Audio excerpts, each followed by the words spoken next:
How to cancel an EIN number with the IRS. The IRS can't actually cancel your EIN number. Once it's assigned, that EIN number is yours forever. But you can deactivate your EIN number, and I'll walk you through it.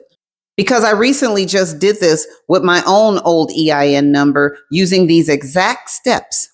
I'll also show you the one step that actually proves your EIN number was deactivated.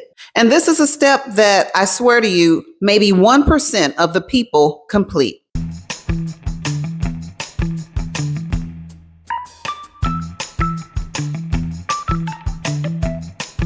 Like I said, I had an old EIN number and deactivated it recently. This is the strategy I used prior to deactivating my old EIN number. I didn't just decide one day to deactivate my old EIN number and mail a letter. About 6 months out, I built my strategy. I filed all my taxes early. This includes payroll taxes, FICA, you know the drill.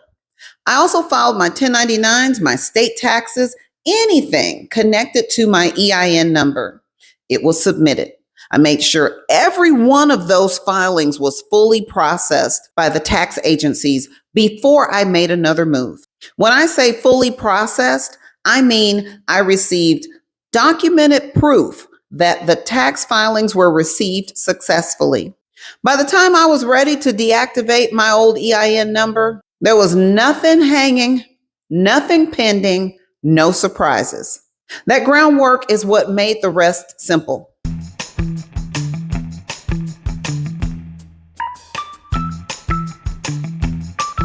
If you've made tax payments, owe business taxes, or got a notice to file a business tax return, all of that has to be squared away, and any tax debt paid in full before the IRS will deactivate your EIN number.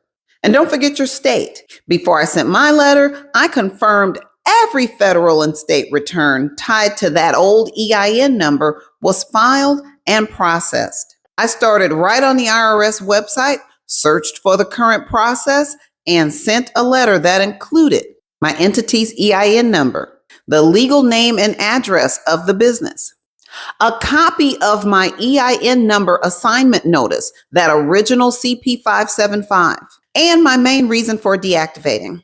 Check the IRS.gov for current mailing address before you send it, because as y'all know, these things change.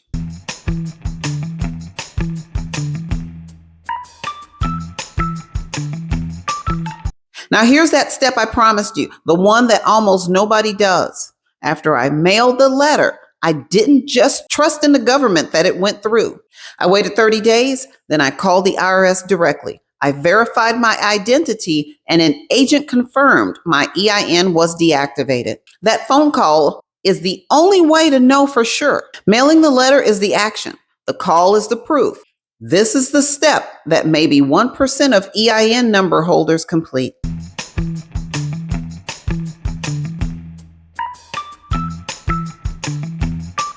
Exempt organizations, this part's for you.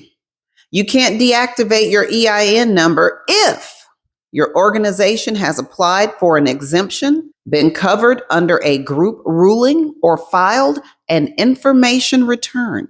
For your situation, head to the IRS.gov website for specific steps.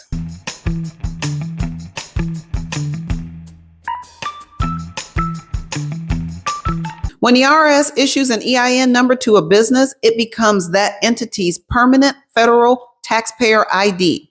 As of the making of this video, the employer EIN number never gets reused, never gets reassigned, never disappears. This is why your old EIN number is never deleted or closed, just deactivated. If you want to know more about business operations, business management, human resources, and other topics related to running a business, click on one of those play links. Click on one of these click on the playlist. One eternity later. Click on one of these playlists.